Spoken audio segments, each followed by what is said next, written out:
Una gloria peculiar. Como las Escrituras revelan su completa veracidad. Por John Piper. Capítulo 14. En el cumplimiento de la profecía. Los profetas que profetizaron de la gracia destinada a vosotros, inquirieron y diligentemente indagaron acerca de esta salvación, escudriñando qué persona y qué tiempo indicaba el Espíritu de Cristo que estaba en ellos, el cual anunciaba de antemano los sufrimientos de Cristo y las glorias que vendrían tras ellos. Primera de Pedro 1, 10 y 11. En este capítulo seguimos buscando en las Escrituras una comprensión y confirmación de la declaración. Las Escrituras manifiestan en sí mismas que son la palabra de Dios por el alcance del todo, que es dar toda gloria a Dios. Esta es la respuesta del Catecismo Mayor de Westminster a la pregunta, ¿cómo sabemos que las Escrituras son la palabra de Dios? He sostenido que el Catecismo está en lo correcto al decir que las Escrituras tienen este objetivo unificado, dar toda la gloria a Dios. En forma específica, revelan uniformemente a un Dios que busca la alabanza de su gloria en todo lo que hace, en la naturaleza, en la historia y en las Escrituras. Dios magnifica la supremacía de su gloria.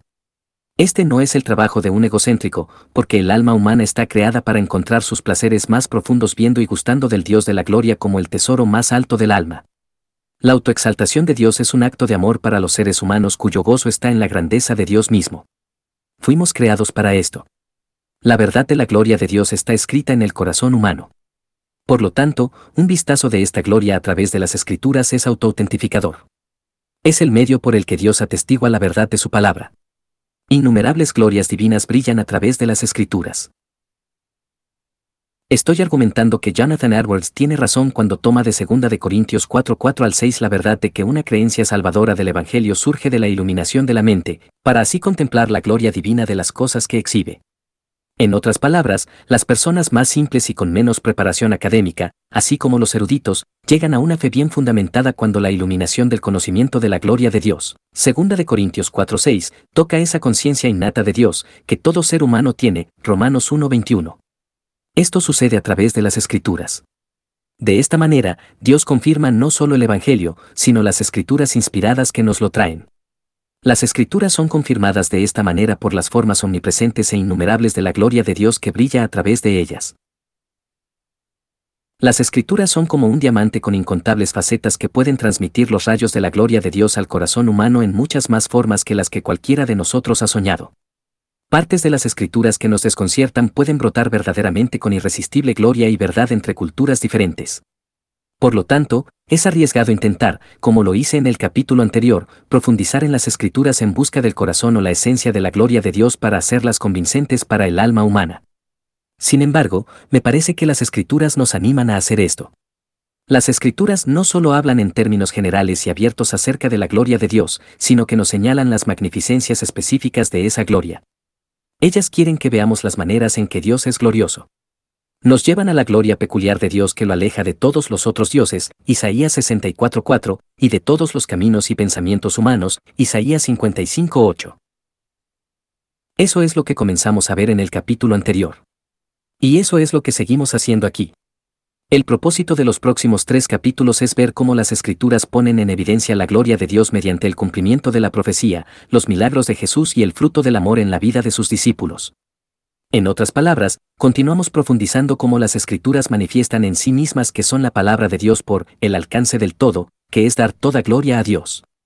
Las Escrituras no nos dicen únicamente que Dios actúa para su gloria, nos muestran cómo lo hace. El simple hecho de la profecía cumplida es glorioso. Pasamos en este capítulo a la asombrosa manera en que las Escrituras del Nuevo Testamento revelan el cumplimiento de las profecías del Antiguo Testamento hechas cientos de años antes. Pongo énfasis en la manera en que el Nuevo Testamento cumple el Antiguo Testamento. En eso se centra este punto. Hay una notable atención a la gloria peculiar de Cristo de la misma manera en que el Nuevo Testamento recoge las profecías del Antiguo Testamento de Cristo. Pero debe decirse que el hecho de cumplir la profecía es una revelación de la gloria de Dios en Cristo, no solo de la manera en que sucede, sino cómo sucede. Este asombroso hecho ha sido usado por Dios para despertar a muchas personas a la realidad de su obra inspiradora de las Escrituras. No voy a enumerar los cientos de ejemplos de las Escrituras, ya que están fácilmente disponibles. Pero voy a dar una pequeña muestra antes de pasar al enfoque preciso de este capítulo. Uno de los retratos más sorprendentes de la Biblia de los sufrimientos del siervo mesiánico de Dios se encuentra en Isaías 53, escrito unos 700 años antes del tiempo de Jesús. Si tomamos únicamente este capítulo y trazamos sus repercusiones y ecos en el Nuevo Testamento, saborearemos la maravilla de que Dios planeó y predijo el camino de Jesús siglos antes de que éste llegara. Lucas registró esta verdad en una declaración general acerca de los últimos días de Jesús: verdaderamente se unieron en esta ciudad contra tu santo Hijo Jesús, a quien ungiste, Herodes y Poncio Pilato, con los gentiles y el pueblo de Israel, para hacer cuanto tu mano y tu consejo habían antes determinado que sucediera. Hechos 4, 27 y 28. A continuación se muestra una lista parcial de los cumplimientos de Isaías 53 en el Nuevo Testamento. Isaías 53:1, ¿quién ha creído a nuestro anuncio? ¿Y sobre quién se ha manifestado el brazo de Jehová? Se cumple en Juan 12, 37-38, pero a pesar de que había hecho tantas señales delante de ellos, no creían en él, para que se cumpliese la palabra del profeta Isaías, que dijo: Señor, ¿quién ha creído a nuestro anuncio? ¿Y a quién se ha revelado el brazo del Señor?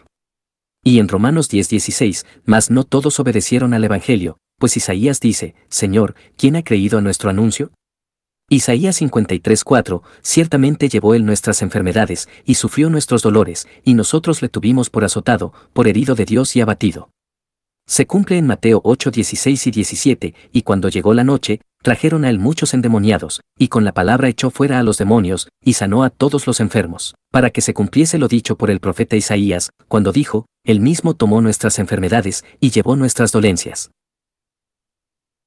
Isaías 53:4 y 5, ciertamente llevó él nuestras enfermedades, y sufrió nuestros dolores, y nosotros le tuvimos por azotado, por herido de Dios y abatido. Mas el herido fue por nuestras rebeliones, molido por nuestros pecados, el castigo de nuestra paz fue sobre él, y por su llaga fuimos nosotros curados. Se cumple en 1 de Pedro 2:24, quien llevó él mismo nuestros pecados en su cuerpo sobre el madero, para que nosotros, estando muertos a los pecados, vivamos a la justicia, y por cuya herida fuisteis sanados. Isaías 53:6, todos nosotros nos descarriamos como ovejas, cada cual se apartó por su camino, mas Jehová cargó en él el pecado de todos nosotros. Se cumple en 1 de Pedro 2:24 y 25, quien llevó él mismo nuestros pecados en su cuerpo sobre el madero, para que nosotros, estando muertos a los pecados, vivamos a la justicia, y por cuya herida fuisteis sanados. Porque vosotros erais como ovejas descarriadas, pero ahora habéis vuelto al pastor y obispo de vuestras almas. Isaías 53:7 y 8, angustiado él, y afligido, no abrió su boca, como cordero fue llevado al matadero, y como oveja delante de sus trasquiladores, enmudeció, y no abrió su boca. Por cárcel y por juicio fue quitado, y su generación, ¿quién la contará? Porque fue cortado de la tierra de los vivientes, y por la rebelión de mi pueblo fue herido. Se cumple en Hechos 8:32 y 33, el pasaje de la Escritura que leía era este: como oveja a la muerte fue llevado, y como cordero mudo delante del que lo trasquila, así no abrió su boca. En su humillación no se le hizo justicia, mas su generación, ¿quién la contará? Porque fue quitada de la tierra su vida.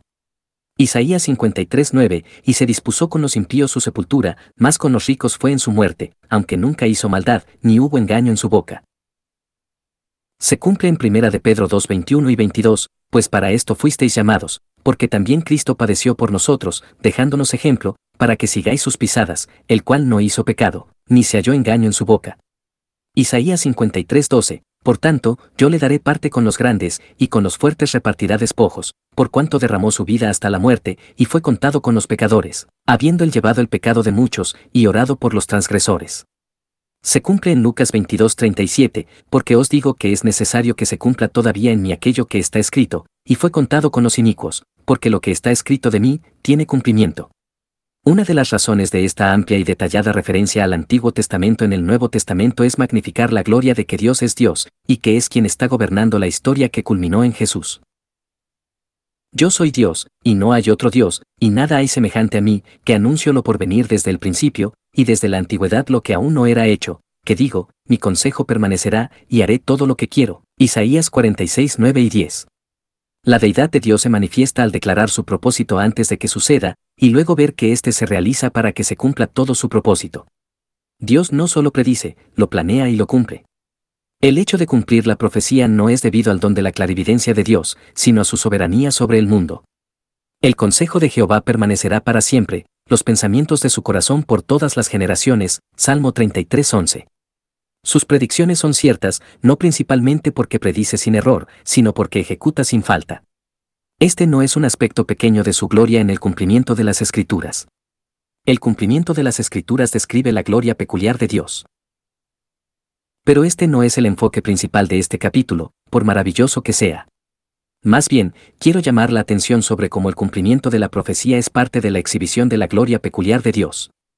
En el anterior capítulo, argumenté que la esencia de lo que hace que la gloria de Dios sea única y gloriosa es la forma en que su majestad y mansedumbre se combinan. En otras palabras, la gloria peculiar de Dios nunca se puede contemplar cuando su poder es visto separado de su disposición para habitar con el quebrantado y humilde de espíritu, Isaías 57:15. Lo más convincente en la manera en que las Escrituras presentan el cumplimiento de la profecía no es que simplemente valide el origen divino de la profecía y la acción divina de su cumplimiento, sino que esta satisfacción sirve a la gloria peculiar de Dios en majestuosidad, la gloria peculiar del esfuerzo supremo en sufrir voluntariamente por otros. El conocimiento previo de Jesús y de su gloria divina. Según el apóstol Juan, la presencia encarnada de Jesús era una manifestación de la gloria de Dios. Y aquel Verbo fue hecho carne, y habitó entre nosotros, y vimos su gloria, gloria como del unigénito del Padre, lleno de gracia y de verdad, Juan 1:14. Jesús esperaba que sus discípulos pudieran ver esto y ser persuadidos de que Él era la verdadera presencia encarnada de Dios. Así que cuando uno de sus discípulos dijo, «Muéstranos al Padre», Jesús respondió, «¿Tanto tiempo hace que estoy con vosotros, y no me has conocido, Felipe? El que me ha visto a mí, ha visto al Padre», Juan 14:9. Pero Jesús no solo habló en generalidades acerca de su gloria divina, fue muy específico. Y uno de los detalles es la forma en que se conectó con la profecía. Por ejemplo, citó la profecía de que sería traicionado por uno de sus discípulos y luego añadió su propia aplicación profética y específica a su situación inmediata, extrayendo una implicación para su gloria divina. Si sabéis estas cosas, bienaventurados seréis si las hiciereis. No hablo de todos vosotros, yo sé a quienes he elegido, mas para que se cumpla la escritura, el que come pan conmigo, levantó contra mí su calcañar, Salmo 41:9.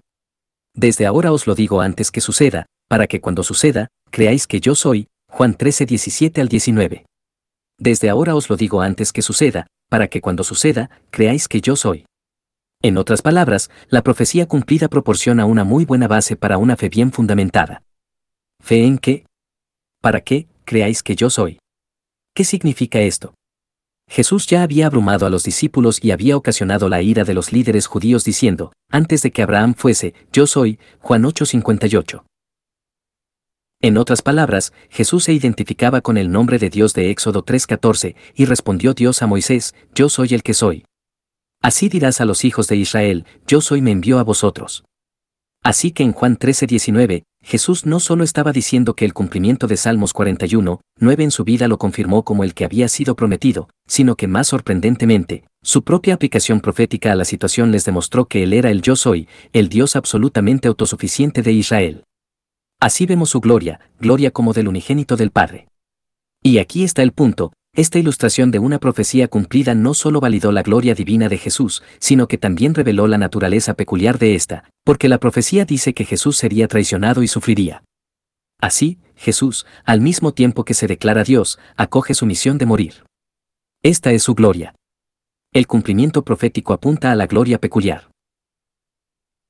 Esto no es excepcional en las Escrituras, es la forma típica en que funcionan en el Nuevo Testamento. Las Escrituras no solo apuntan a la gloria divina, señalan a la gloria peculiar cuando el prometido mostrará su majestad en el sufrimiento. En otras palabras, esta característica esencial de la gloria de Dios en las Escrituras está entretejida en el manto de la profecía y su cumplimiento. La declaración más clara de esto se encuentra en 1 de Pedro 1:10 y 11, los profetas que profetizaron de la gracia destinada a vosotros, inquirieron y diligentemente indagaron acerca de esta salvación, escudriñando qué persona y qué tiempo indicaba el Espíritu de Cristo que estaba en ellos, el cual anunciaba de antemano los sufrimientos de Cristo y las glorias que vendrían tras ellos.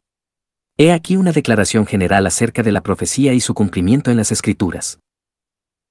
Es notable la manera como Pedro resume lo que los profetas estaban haciendo, ellos predecían los sufrimientos y la gloria, Cordero y León.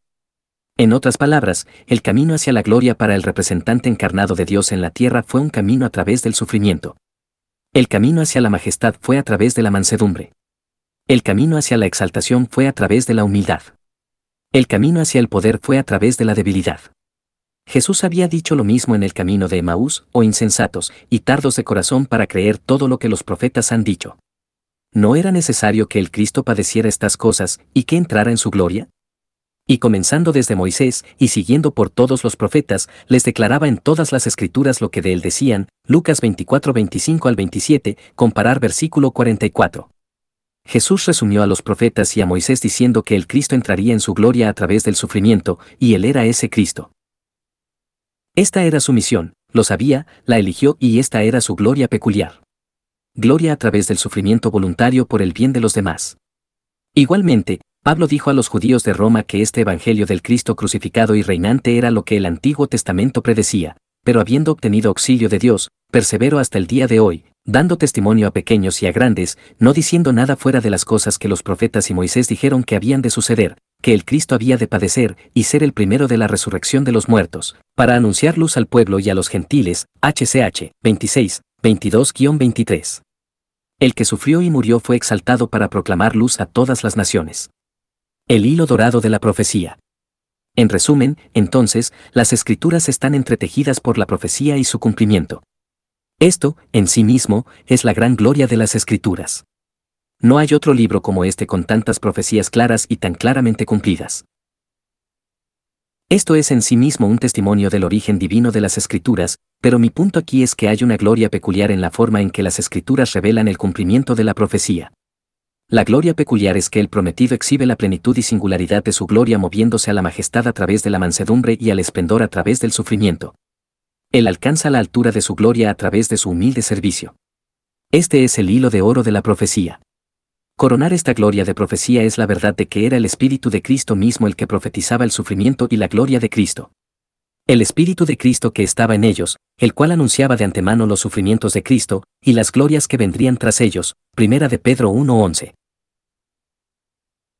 Así que cuando Jesús dice que tal profecía es una buena base para nuestra fe, Juan 13:19, tiene en mente no solamente la gloria trascendente necesaria para predecir el futuro y llevarlo a cabo, sino también la gloria peculiar que se teje a través de toda la profecía bíblica, la luz del Evangelio de la gloria de Cristo, 2 de Corintios 4:4, que se manifiesta en la majestad de su mansedumbre, en la fuerza de su debilidad y en el poder supremo de su sufrimiento voluntario. Esta es la gloria que hizo que las Escrituras fueran lo que son. Y cuando lo vemos brillando a través de estos escritos inspirados, Dios confirma a nuestro corazón que estas son sus palabras. En el siguiente capítulo, vamos a ver los milagros de Jesús. Jesús y los apóstoles creían que sus milagros eran un buen fundamento para la fe en la verdad de su mensaje y en la integridad de las personas. Pero claramente la exhibición cruda del poder en un milagro no era convincente para muchos. Judas los vio, los fariseos los vieron, pero no vieron nada que los obligara a creer. Había una gloria peculiar en estas obras que Jesús esperaba que la gente reconociera y que esperaba que esto sería un buen fundamento de su fe en su persona y en su palabra. A eso nos referimos de aquí en adelante.